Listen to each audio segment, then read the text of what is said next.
Good evening friends, welcome to my YouTube channel study fusion. आज हम पढ़ेंगे cytokinin, जो एक बहुत इंपॉर्टेंट टॉपिक है इम्यूनोलॉजी का। किस बारे में पढ़ेंगे? साइटोकाइंस के बारे में। साइटोकाइंस क्या है? ग्लाइकोप्रोटीन्स है। ग्लाइकोप्रोटीन्स मतलब कार्बोहाइड्रेट्स अटैच हैं। क्या है? ग्लाइकोप्रोटीन्स है। ग्लाइकोप्रोटीन्स का मतलब क्या है? Protein plus carbohydrate. ठीक है। जो साइटोकाइनिन है उनका जो मोलिकुलर वेट है वो बहुत कम है। कितना है? Less than 30 kilo Dalton. इतना कम मोलिकुलर वेट है, यानी कि 30 किलो डाल्टन से भी कम मोलिकुलर वेट है साइटोकाइन का। साइटोकाइन करते क्या है? इम्यून रिस्पॉन्स जनरेट करवाते हैं, इन्फ्लामेशन वगैरह करवाते हैं कई बार। ठीक है। तो साइटोकाइन के अलग अलग नाम दे रखे हैं हमने बेस्ड ऑन की कौन उनको सिक्रीट कर रहा है। ठीक है। मान लो कि लिम्फोसाइट सिक्रीट करनी है, लिम्फोसाइट सिक्रीट करनी है, तो हम इसको नाम दे देते हैं कभी कभी लिम्फोकाइन। मोनोसाइट सिक्रीट करिए तो मोनोकाइन। अलग अलग नाम है इसके बस। जैसे श्री कृष्ण भगवान है ना, है तो एक ही पर नाम कहीं है, ऐसे ही है। लिम्फोसाइट ने सिक्रीट कर दी साइटोकाइन तो लिम्फोकाइन नाम दे दिया। मोनोसाइट ने सिक्रीट कर दिए तो मोनोकाइन नाम दे दिया। लूकोसाइट ने सिक्रीट कर दिए तो इंटरल्यूकिन नाम दे दिया, इंटरल्यूकिन नाम दे दिया। ठीक है। क्या बता रही हूं मैं? साइटोकाइन क्या है? ग्लाइकोप्रोटीन्स है। ग्लाइकोप्रोटीन्स क्या होते हैं? Proteins plus carbohydrates. इनका 30 किलो डाल्टन से भी कम वेट है। अगर लिम्फोसाइट इनको सिक्रीट करिए तो लिम्फोकाइन बोल देते हैं, मोनोसाइट सिक्रीट करिए मोनोकाइन बोल देते हैं, ल्यूकोसाइट सिक्रीट करिए तो इंटरल्यूकिन कर देते हैं। इसकी 5 इंपॉर्टेंट प्रॉपर्टीज हैं जो मैं अभी आपको बताने वाली हूँ, और पांचों की पांचों ऐसे की ऐसे हेडिंग बना के लिख के आनी है। ठीक है। देखो,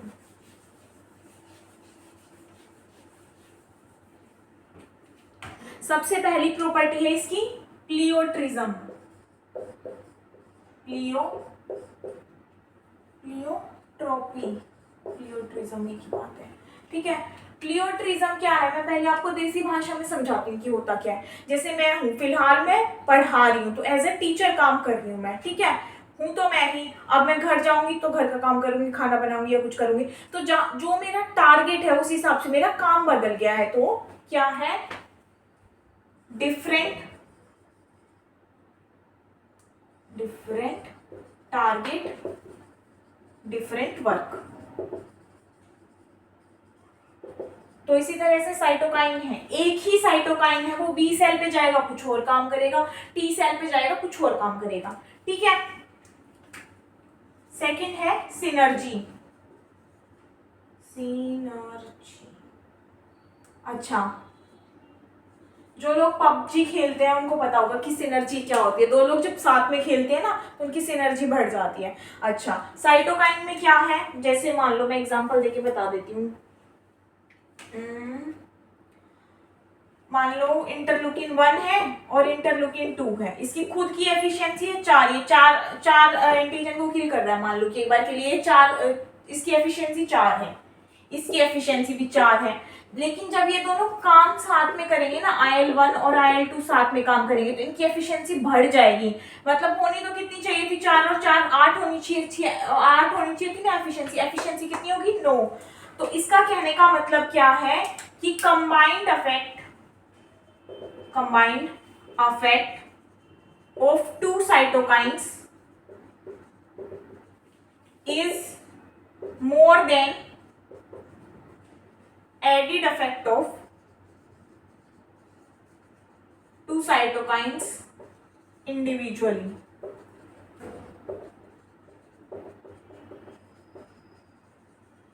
क्या बताया मैंने कि एक की एफिशिएंसी 4 है, दूसरे की एफिशिएंसी 4 है, दोनों साथ में मिलके काम करते तो होना तो ऐसा चाहिए था कि एफिशिएंसी 8 होनी चाहिए थी, 4 + 4 8। लेकिन क्या हुआ? एफिशिएंसी और ज्यादा बढ़ गई। तो ये क्या है? सिनर्जी है। ठीक है। पहली प्रॉपर्टी है प्लियोट्रोपी, दूसरी है सिनर्जी। ठीक है।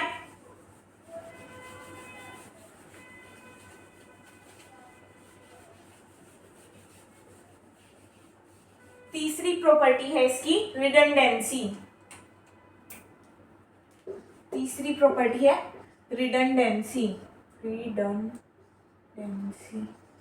रिडंडेंसी क्या होता है कि मैं भी वही काम कर रही हूँ, मेरी दोस्त भी वही काम कर रही है, उसकी दोस्त भी वही काम कर रही है, कि चार लोग हैं, चार लोग सेम फंक्शन कर रहे हैं, हम इनका डिटरमाइन नहीं कर सकते कि इसने ये किया, इसने ये किया, इसने ये किया। क्या होता है, जो IL2 है, IL5 है, ये सेम तरह के फंक्शन करते हैं, सिमिलर फंक्शन परफॉर्म करते हैं, तो हम इनका डिफरेंशिएट नहीं कर सकते। क्या है, परफॉर्म सिमिलर फंक्शन। ठीक है।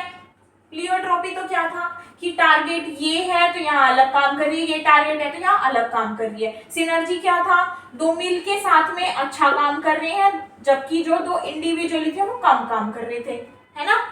अच्छा, रिडंडेंसी हो गया। रिडंडेंसी के बाद है antagonism.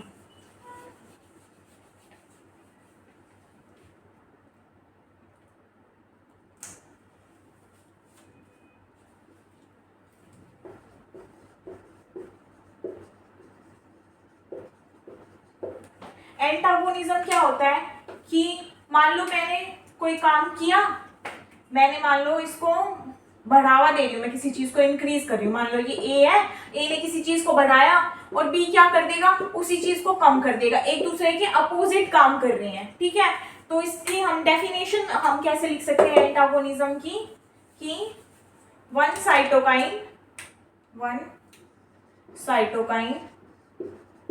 inhibit the function of other cytokine। ठीक है, इसका एग्जाम्पल भी है, जो IL4 है ना, वो INF गामा के अपोजिट काम करता है शायद, हाँ, IL4 जो काम करता है उसके अपोजिट काम करता है, यानी कि इसको इनहिबिट करता है कौन, INF4, INF2, INF4।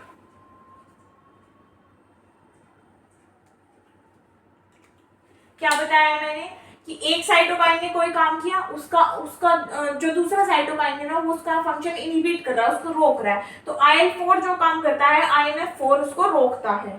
ठीक है, ये इसकी चौथी प्रॉपर्टी थी, किसकी, साइटोकाइन की। साइटोकाइन की पांचवी प्रॉपर्टी क्या है, साइटोकाइन की पांचवी प्रॉपर्टी है कैस्केड इंडक्शन। कैस्केड इंडक्शन क्या है, one cytokine induce the production of more cytokines. क्या कहा है मैंने, कैस्केड इंडक्शन क्या है, एक साइटोकाइन आया और उसने कहा भाई साइटोकाइन की फॉर्मेशन और करा दो, अपने भाई बंदों को और बढ़ा दो, अपनी पॉपुलेशन बढ़ा दो। क्या किया है उसने, एक साइटोकाइन आया, उसने इंड्यूस कर दी प्रोडक्शन किसी अदर साइटोकाइंस की।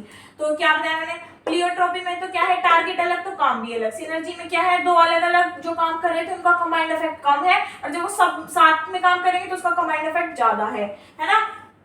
रिडंडेंसी क्या था, दो चीजें सिमिलर फंक्शन कर रही है तो हम डिटरमाइन नहीं कर सकते कि ये कर रही है, ये वो कर रही है। एंटागोनिज्म क्या है, एक काम कोई कर रहा है, दूसरा उसको रोक रहा है। कैस्केड इंडक्शन क्या है, कोई एक चीज का प्रोडक्शन कर रहा है, जो एक साइटोकाइन है वो ज्यादा साइटोकाइन की फॉर्मेशन करा रहा है। ठीक है, प्रॉपर्टीज इसकी 5 प्रॉपर्टीज ये लिख के आनी है, इसके बिना नंबर नहीं मिलेंगे आपको साइटोकाइन में। ठीक है, स्ट्रक्चर बहुत इंपॉर्टेंट है साइटोकाइन का। साइटोकाइन बहुत बड़ा टॉपिक है, मुझे 2 पार्ट में करना पड़ेगा साइटोकाइन। ठीक है, देखते जाओ फटाफट।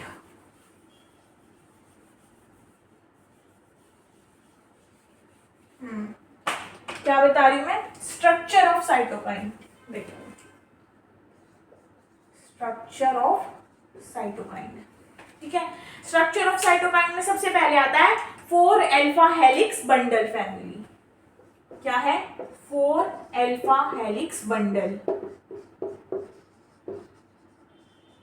जो ज्यादातर साइटोकाइन है वो इसी फैमिली के अंदर आते हैं। ठीक है, लार्जेस्ट फैमिली कह सकते हैं हम इसको। ठीक है, अल्फा हेलिक्स का क्या मतलब है कि अल्फा हेलिक्स स्ट्रक्चर इसमें प्रेजेंट है, ठीक है। इसका एग्जांपल है आयरन 10, इंटरल्यूकिन 10, ठीक है, इंटरल्यूकिन 2 भी है, IFN भी है, ठीक है। क्या बताना है इसमें कि इसमें अल्फा हेलिक्स प्रेजेंट है, लार्जेस्ट फैमिली है, ये दो इसके एग्जांपल देने हैं, ठीक है। अच्छा, 4 अल्फा हेलिक्स क्यों बोला है, क्योंकि 4 फोल्ड है इसमें किसके, अल्फा हेलिक्स के, ठीक है। फिर एक है सिस्टीन नोट सिस्टीन, ये बहुत इंपॉर्टेंट है। सिस्टीन नोट सिस्टीन में क्या है, मान लो 3 डाइसल्फाइड बॉन्ड प्रेजेंट है इसके अंदर, पहली बात तो, ठीक है, 3 डाइसल्फाइड बॉन्ड प्रेजेंट है, 2 डाइसल्फाइड बॉन्ड ने एक रिंग बना रखी है, एक ये डाइसल्फाइड बॉन्ड है, दूसरा ये डाइसल्फाइड बॉन्ड है, तीसरा क्या कर रहा है, थ्रेड लाइक स्ट्रक्चर है जो इन दोनों जो रिंग बनी है इन दोनों को आपस में कनेक्ट कर रहा है कि ये एक डाइसल्फाइड बॉन्ड है, ये दूसरा डाइसल्फाइड बॉन्ड है, तीसरा क्या कर रहा है, दोनों डाइसल्फाइड बॉन्ड्स को आपस में कनेक्ट कर रहा है। तो क्या है, 3 डाइसल्फाइड बॉन्ड है, 2 disulphide bond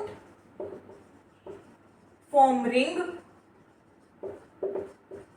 third is a threaded structure joining 2, ठीक है, इन दोनों को ज्वाइन कर रहा है। क्या बताया मैंने, 2 डाइसल्फाइड बॉन्ड है रिंग की स्ट्रक्चर में, और थर्ड क्या है, जो थ्रेड लाइक स्ट्रक्चर है वो इन दोनों को जोड़ रहा है, ठीक है। 2 हो गए। इसका एग्जांपल क्या है, TGF है इसका example TGF beta 1, TGF beta 2, ठीक है, 2 एग्जांपल्स हैं इसके, ठीक है। क्या बताया, 3 डाइसल्फाइड बॉन्ड है, 2 डाइसल्फाइड बॉन्ड रिंग बना रहे हैं, third disulphide bond thread like structure है, तो जो 2 डाइसल्फाइड बॉन्ड को क्या कर रहा है, स्टेबल कर रहा है एक तरह से, ठीक है। अच्छा, ये लार्जेस्ट था, ये सेकेंड लार्जेस्ट है, ठीक है। इसके बाद एक और है इसमें स्ट्रक्चर, फिर इसकी आ जाती है फैमिलीज, 4 फैमिली में आएगा ये, बताऊंगी, ठीक है। फिर है बीटा ट्रेफोइल फोल्ड। बीटा ट्रेफोइल फोल्ड में क्या है, जो 6 हेयरपिन स्ट्रक्चर प्रेजेंट है, 6 बीटा हेयरपिन स्ट्रक्चर प्रेजेंट है। एक हेयरपिन को बनाने के लिए क्या चाहिए, 2 बीटा स्ट्रैंड चाहिए, 2 बीटा स्ट्रैंड चाहिए। तो एक बीटा ट्रेफोइड स्ट्रक्चर में टोटल कितने हो गए, टोटल हो गए 12 बीटा स्ट्रैंड्स, किसमें, एक बीटा ट्रेफोइड फोल्ड स्ट्रक्चर में। क्या है, 6 बीटा हेयरपिन स्ट्रक्चर बनाने हैं, एक हेयरपिन बीटा स्ट्रक्चर के लिए 2 बीटा स्ट्रैंड चाहिए, तो 6 के लिए टोटल कितने चाहिए, 6 × 2 12 बीटा स्ट्रैंड्स चाहिए, ठीक है। इसका एग्जांपल है IL-16 और IL-18, IL-16 और IL-18 इसका एग्जांपल है। क्या बताया है मैंने, 6 बीटा हेयरपिन स्ट्रक्चर बनाना है, जो कि एक बीटा हेयरपिन स्ट्रक्चर के लिए 2 बीटा स्ट्रैंड चाहिए, तो 6 के लिए कितना चाहिए, टोटल 12 बीटा स्ट्रैंड्स चाहिए, ठीक है। और ये स्मॉलेस्ट फैमिली है, ठीक है। क्या बताया मैंने, एक तो बताया मैंने 4 अल्फा हेलिक्स फोल्ड फैमिली बताया, फिर उसके बाद मैंने क्या बताया, सिस्टीन नॉट सिस्टीन बताया, उसके बाद मैंने क्या बताया, बीटा ट्रेफॉइड फोल्ड स्ट्रक्चर। 3 टाइप के स्ट्रक्चर सिस्टीन में बन रहे हैं। अच्छा, सिस्टीन की 4 टाइप की फैमिली आएंगी, जो कि मैं नेक्स्ट लेक्चर में बताऊंगी, क्योंकि सारा एक लेक्चर में कवर करना बिल्कुल भी पॉसिबल नहीं है, ठीक है। मिलते हैं नेक्स्ट लेक्चर में, बाय बाय।